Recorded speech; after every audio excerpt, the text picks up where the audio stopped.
as we continue our retreat. I just want to give you some logistics for the morning and up till lunch. We're going to begin in just a moment here in the main church, and then after Father Larry is done presenting, we'll have time of silence, and then we'll gather in Lower St.Johns at 11:40.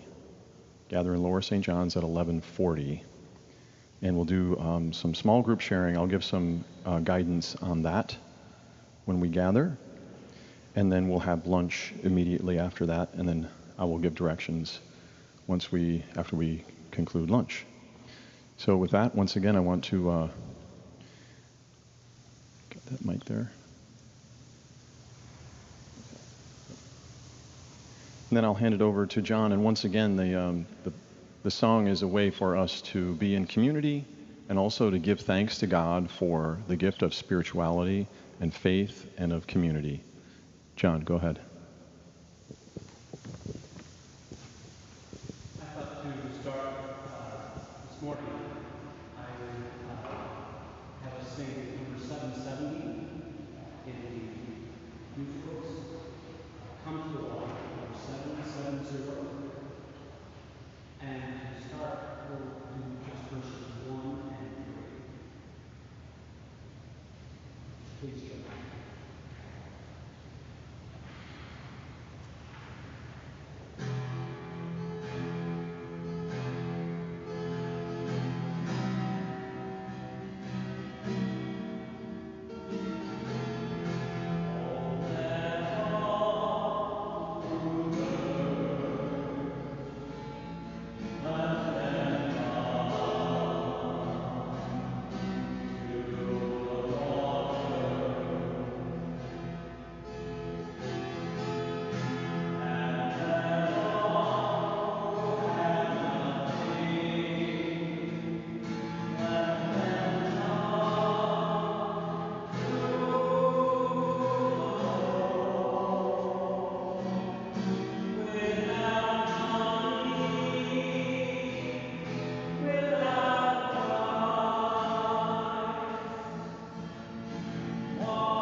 Welcome back to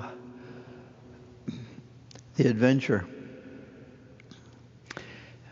Last night I was thinking, mostly we come for information, entertainment, and spirituality.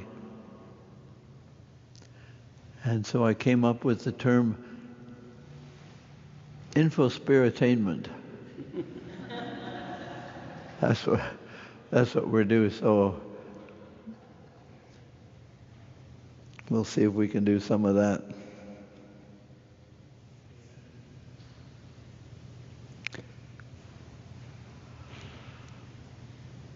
Blessed be the longing that brought you here and quickens your soul with wonder. May you have the courage to listen to the voice of desire that disturbs you when you have settled for something safe. I would say those interested in the spiritual life are courageous. As we hinted at last night, it's truth meeting truth. And it's easy for us to not know our truth or not want to know it or hide from it. And people would like a spirituality that allows us to avoid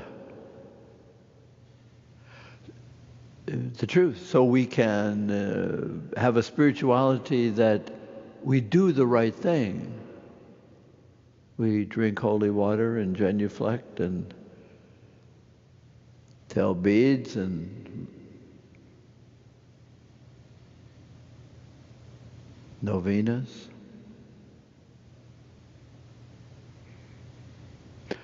Entertainment coming up, get ready. There are many Jesuit jokes about Jesuits. And so here's one that the person goes to a Benedictine and says, would you help me make a novena so I could get a Jaguar car? And the Benedictine said, we can try that out. So then he goes to a Franciscan and asks the same questions. Could you help me make a novena so I would get a Jaguar? And of course he goes to a Jesuit and says, could you help me make a novena so I could get a Jaguar? He said, the Jesuit said, well, I know what a Jaguar is. I'm not so sure what a novena is. That's the entertainment for this morning.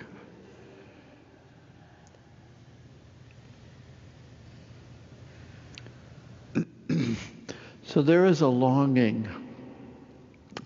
There's a longing that with which we are born.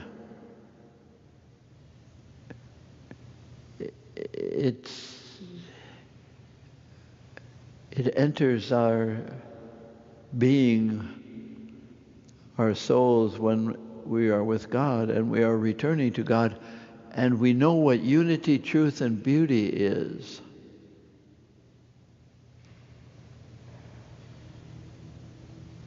And we spend our lives trying to complete that, find it some way. And we can go to Info Spiritainment to try to find it.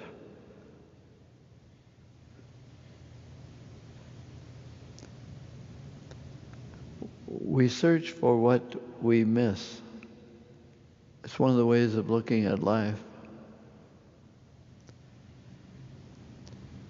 And we want it in everything.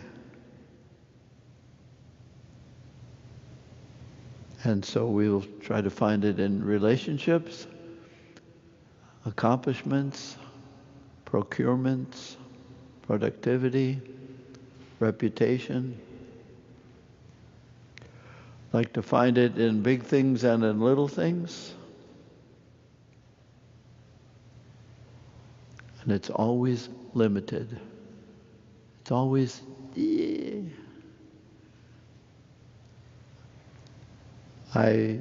maybe I've mentioned, I run with students over in the gym, and I've become what they call a grammudgeon. A curmudgeon is one who corrects grammar. And I love to do that. Even the pronunciation of our university, they would pronounce it Creighton. Whatever happened to the T? It's Creighton. It's intersection. It's interesting, not interesting. So I seek for truth. And they are settling for incomplete. So I go after them. Spirituality is, let's say prayer is not what do you do during prayer, that's right, but what do you do because you prayed, that's right. Each of us prays according to who each of us is. And to settle with that truth, that incompleteness, takes courage. And we can pretend that we have it all together. We never do. But could we desire, imagine this, could we ever desire to be honest about our incompletion, our incompleteness? That maybe one of the definitions of what it is to be perfect is to be a perfect human being, and a perfect human being is imperfect. So that perfection for us is accepting our imperfection. That's a perfection. It's accepting the truth. I don't know it all. I don't feel it all. I can't do it all. And we live in the space between the real and ideal, between the invitation and the response. I have some experiences of truth and beauty and unity.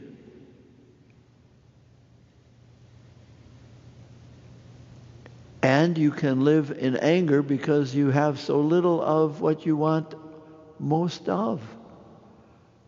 I deserve to have awareness of unity.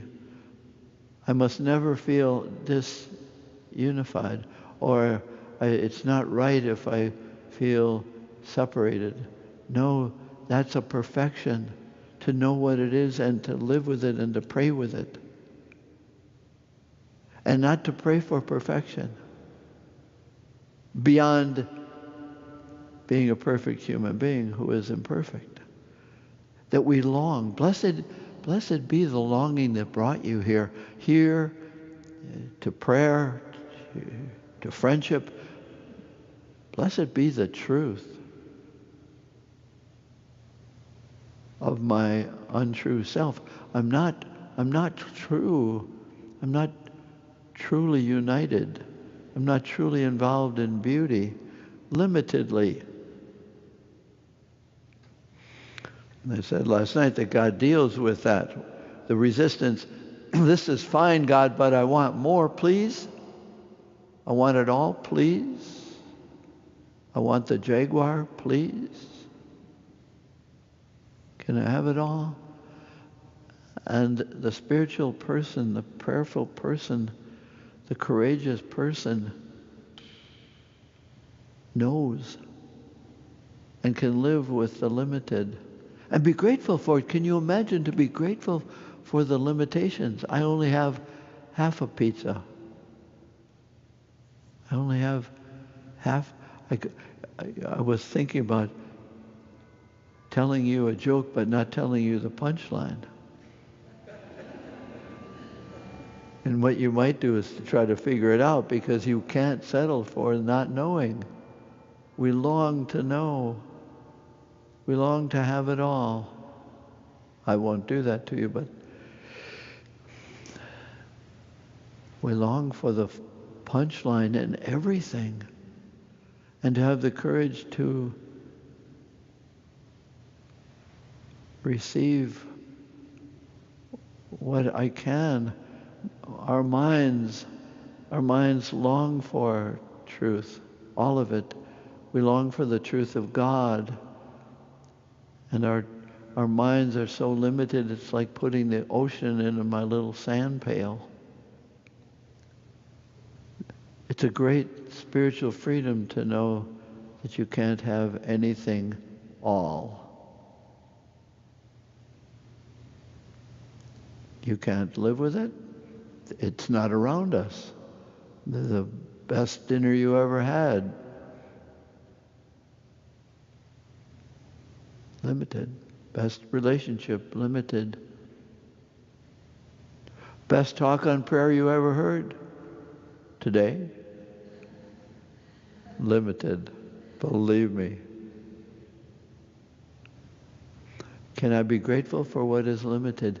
That's a result of prayer.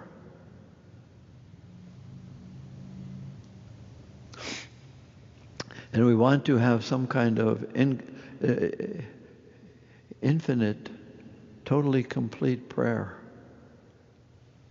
That I'm in total union with God and myself and reality. Maybe the perfect prayer is the one that allows me to live with the imperfect. The imperfect prayer, the imperfect relationships, family, church.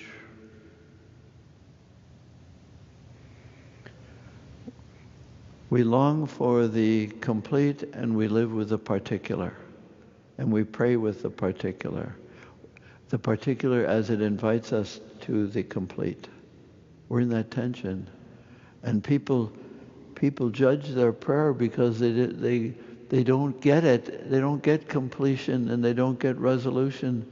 So they must not pray right. So that why we usually avoid those things we don't do well. I mean, we talked a little about golf last night.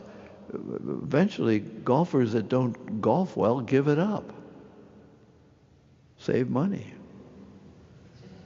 And enjoy the virtue of not slamming their clubs. We tend to give up what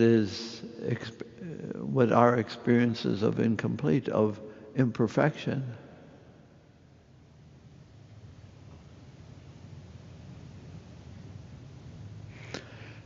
So people judge their prayer quite severely.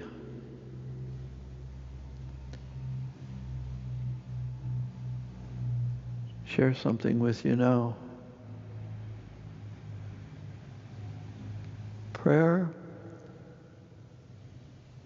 frees us to live prayerfully in the day. I'm going to play with words. The curmudgeon in me is going to play. But how about what we call prayer is really pre-prayer. Hold on to that word, pre-prayer. Because it sounds like prepare, and in a way it is. But what I call prayer, say the Eucharist or my individual prayer, it prepares me to be a prayer limitedly.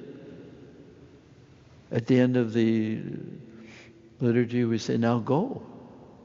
Anytime Jesus healed somebody or said, get out of here.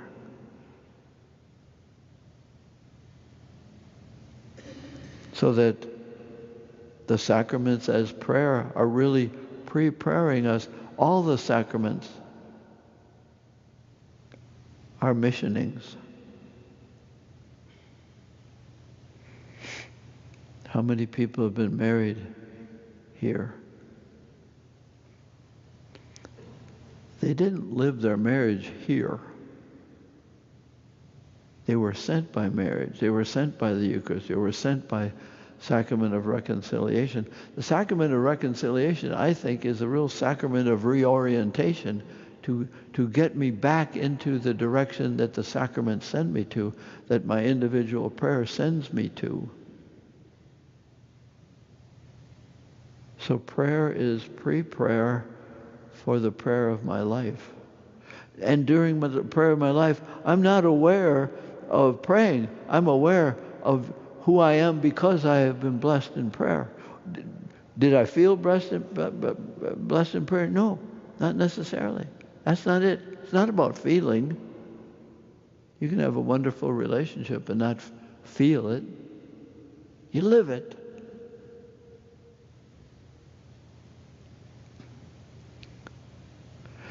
So then it comes down to letting quiet introduce me, perhaps in a new way, in a hopeful way, in a loving way, in a merciful way, to who I really am.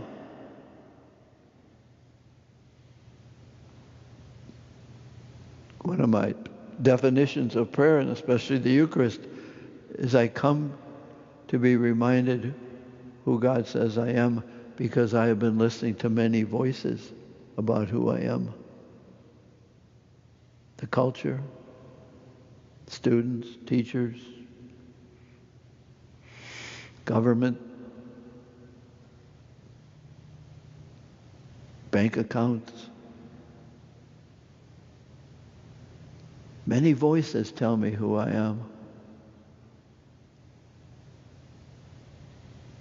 And prayer tells me more closely than ever who I am. You are the body of Christ. You are the listeners to the Word.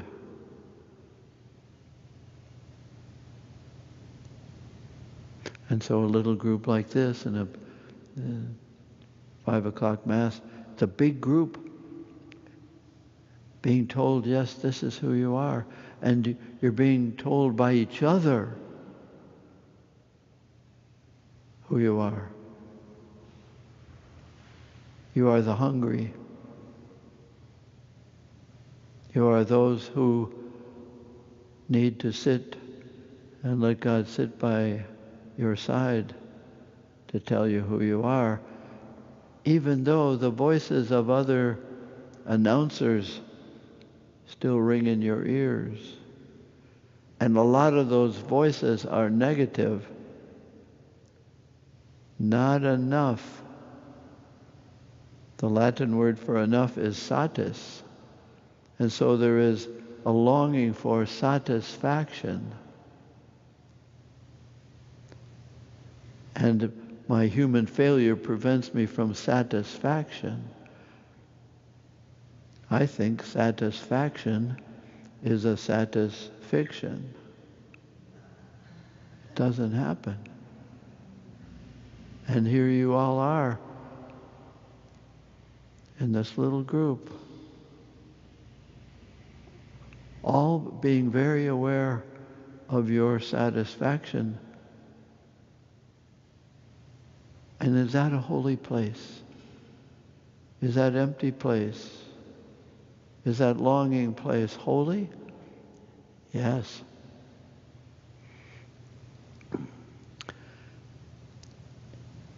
There is in all of it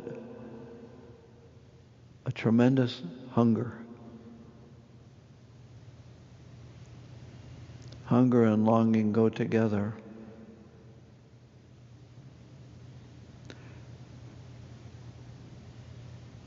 And it's our belief that God and Jesus and the Spirit labor to help us be grateful for the dinner that's served right here, for this meal of life. It's the meal for me. Over there, they might have more, better. No, they don't. Whatever they have is temporary and not satisfying. And the courageous person, The spiritual person enjoys what the culture says is a negative, is wrong, something broke. You are supposed to be full. There's a commercial. Yeah, you deserve a break today. Get up and get away. Go to McDonald's. How temporary that is. But you could be both satisfied. It doesn't get any better than this? Oh, yes, it does. But whatever is better is still going to be incomplete. And this is very Ignatian. To be grateful will be the beginning of being generous, of being, we'll talk about this later, but the object of grace is for me to be a grace. The object of the sacraments is for me to be a sacrament, an outward sign instituted by Christ to be and give a grace.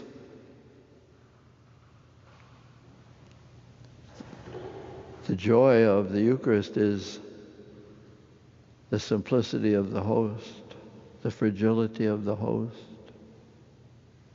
and the transformation of the limited, of the fragile.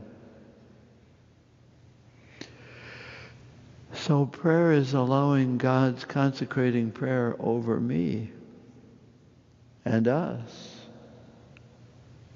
And here we are together, and everyone is in the same boat, trying to find the shore, trying to get out of the storm.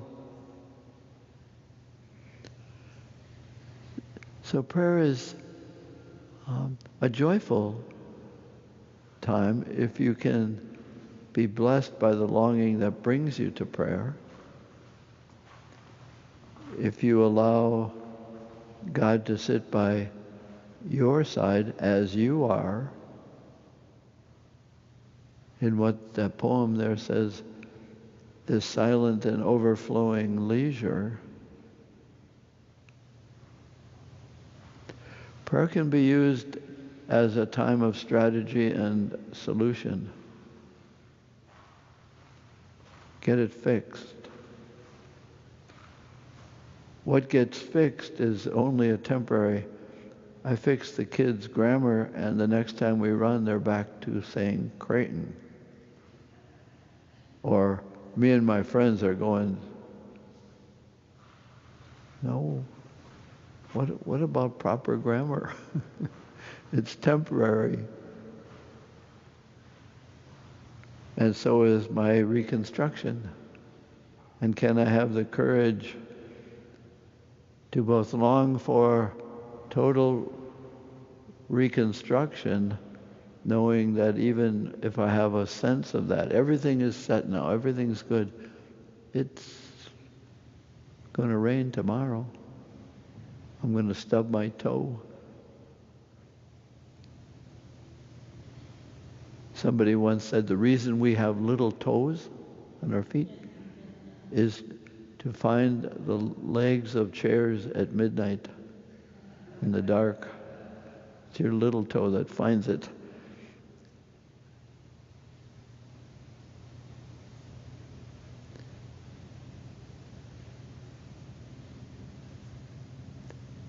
Ignatian prayer is something that God does, continues to bend over the bent world with warm breast and upright wing, as Hopkins says. And we'll pray with us this afternoon, but to be freed from what the world and the world within me expects of me. Expectations are very helpful, but not when they become demands. And so there is a concept in Ignatian spirituality of indifference, which doesn't mean being indifferent. I don't care. Indifference is the opposite of compulsion. Things have to be. I have to be. Things have to be. My arrangement will make them so I will be because I made it. Indifference is I will be available to how God is creating me. This day, my creation is not done. God's creation over me is not done. And He's still looking at it and saying, very good. Most of us, when we do something very well and somebody says, that was really good, you said, well, it could have been better. I could have said this. When they interview athletic players and coaches after a game, they'll say, that was a terrific game. Yeah, but we could have done it. Never perfect. Can you be grateful for the imperfect? Can you let it be blessed? Can you live with it? Can you live with the imperfection of yourself? Well, prayer is a inspiring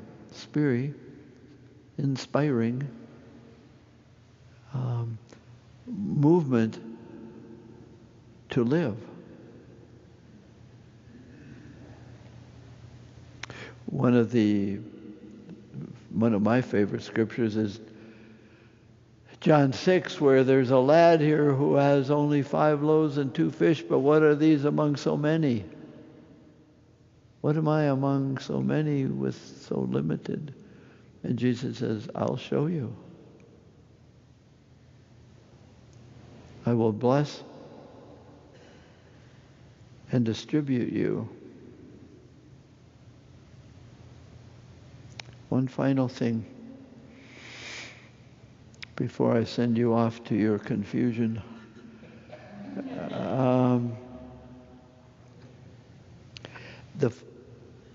The 4 prayers, parts of the prayer of the Eucharist. He takes bread, blesses it, breaks it, and distributes it. That's Ignatian spirituality lived out. That He takes us, limited, took the 5 loaves and 2 fish, with the impulse to say, but what is this? This is not enough. I'm not complete enough. I don't have enough truth or beauty. And He blesses it. In His sacred hands, in the grace of prayer, takes it and breaks it from what it is by conventional or cultural criticism or evaluation. He breaks it from the hiding, from the unshareable, breaks it from its hiding place and says, now, I want to distribute you. So that it goes back to prayer is pre-praying. It's allowing Him to take me and bless me and break me in order that the instances of my life, I'll be there. I won't hide because of some negative judgment about myself.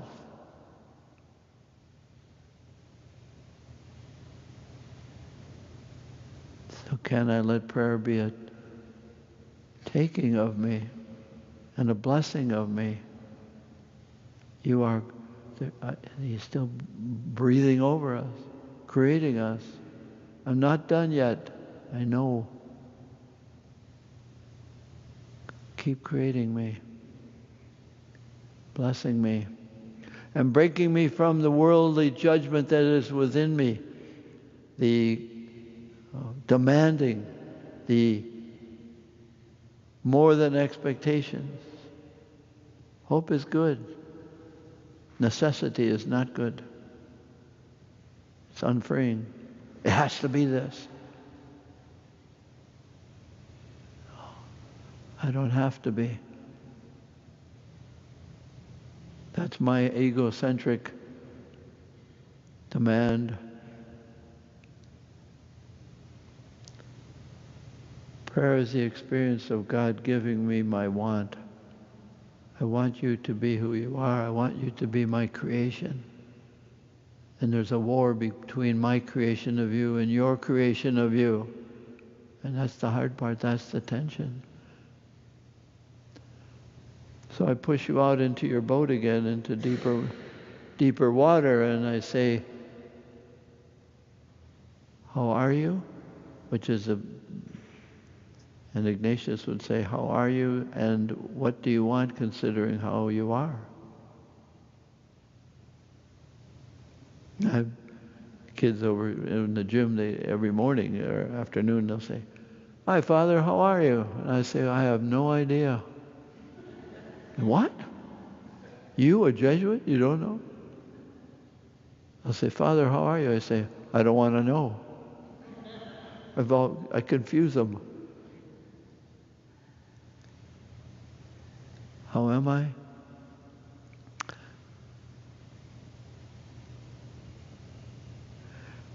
Prayer is not so, what should I do, but why should I do it? You say, well, am I praying the right way? If you're praying, it's the right way. And praying with God's want to give us, for us to be rather than do.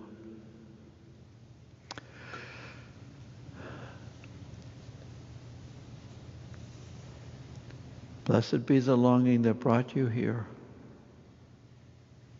May you have the courage to listen to the voices of desire that disturb you when you have settled for something safe.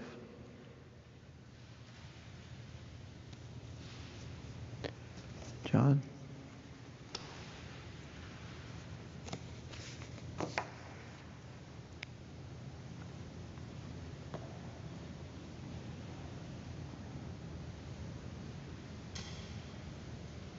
Please join me in singing verses 2 and 4 of Count Below, page 778.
So once again, the church is yours.